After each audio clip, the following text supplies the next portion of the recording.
Həmçinin əziz qardaşlar, sonda bir məsələni də qeyd edim. Şək yoxdur ki, həcc ibadətində bir çox ibadətlər edilir. Yəni sən məsələn həcc ibadətinə gedirsənsə, orada digər əməllər, digər ibadətlər də orada edilir. Orada zikr də edilir, orada namaz da qılınır, orada sədəqə də verilir və s. Yəni həcc ibadətində bir çox ibadətləri özündə cəm edə bilərsən.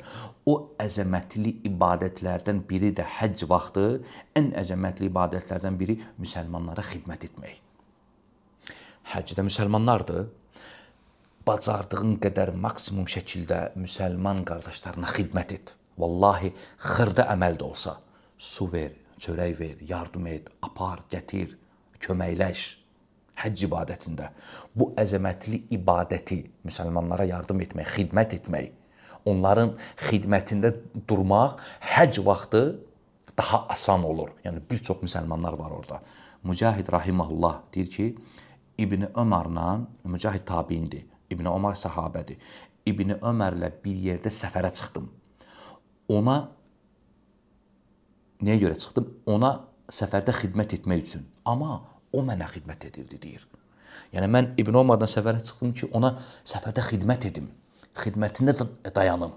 Amma o mənə xidmət edirdi. Çünki bu ibadətin mahiyyətini başa düşmüşdü sahabə, qabaqlamışdı onu.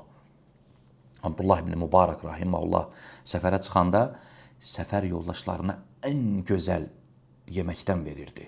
Abdullah ibn Mübarək.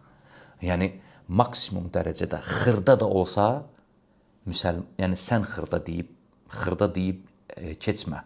Nə yardım edə bilirsən, müsəlman qardaşıva bu ibadətdə, həcc səfərində yardım et. Bu da böyük savabdır, özünü məhrum etmə.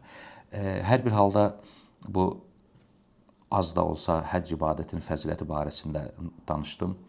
Allahdan istəyirəm ki, Allah subhanahu və teala dinləyənlər və baxanlar üçün faydalı etsin.